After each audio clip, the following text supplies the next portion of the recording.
আসসালামু আলাইকুম। Hello viewers, সবাই কেমন আছেন? আশা করি সবাই ভালো আছেন। অনেক দিন পরে চলে আসলাম একটা রেসিপি নিয়ে। আশা করি আমার রেসিপিটি আপনাদের কাছে ভালো লাগবে।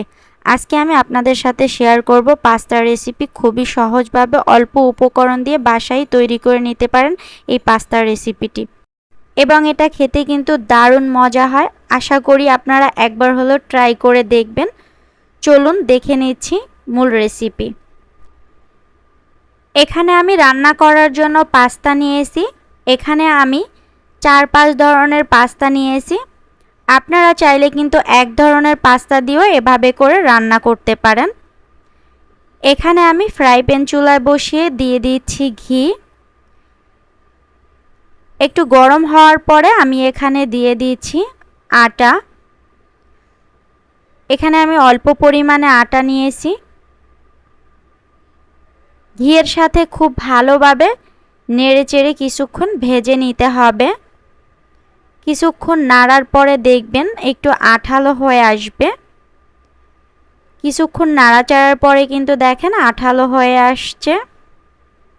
এ পর্যায়ে আমি এখানে দিয়ে দিচ্ছি 1 কাপ পরিমাণ দুধ। দুধের সাথে খুব ভালোভাবে নেড়েচেড়ে মিশিয়ে নিতে হবে। নাড়তে নাড়তে একটা পেস্টের মতো হয়ে গেছে দেখেন।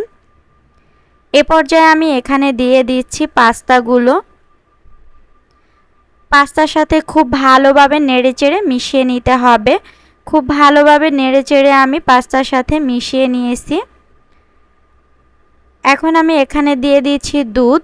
এখানে আমি 1 কেজি পরিমাণ দুধ জাল করে হাফ কেজি করে নিয়েছি।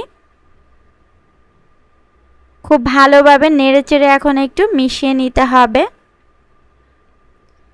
খুব ভালোভাবে নেড়েচেড়ে মিশিয়ে নিয়েছি। এ পর্যায়ে আমি চুলার আঁচটা একদমই লোতে রেখে 10 থেকে 15 মিনিটের মতো রেখে দিব। 15 মিনিট পরে দেখেন দুধটা কিন্তু একদমই শুকিয়ে গেছে এবং দেখুন কতটা সুন্দর হয়েছে। এখন আমি কিছুক্ষণ নেড়েচেড়ে কিন্তু পাস্তাগুলো তুলে নিব। এ পর্যায়ে কিন্তু আমার পাস্তাগুলো একদমই পারফেক্টভাবে হয়ে গেছে। দেখেন কতটা সুন্দর হয়েছে, একদমই ঘন হয়েছে। আপনারা চাইলে কিন্তু আরও একটু শুকিয়ে নিতে পারেন, তবে আমার কাছে এভাবেই খেতে ভালো লাগে, তাই আমি এখন তুলে নিয়েছি। একটা বাটিতে আমি পরিবেশন করে আপনাদেরকে একটু দেখাচ্ছি।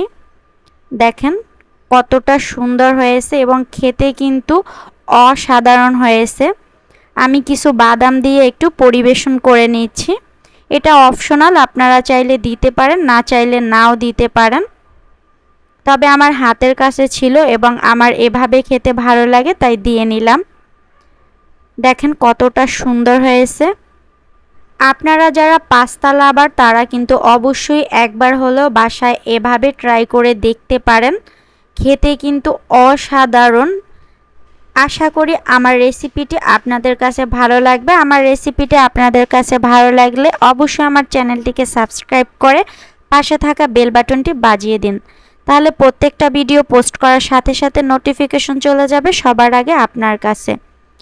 সবাই ভালো থাকবেন। আজ এ পর্যন্তই। দেখা হবে নতুন কোনো রান্নার রেসিপি নিয়ে। আল্লাহ হাফেজ।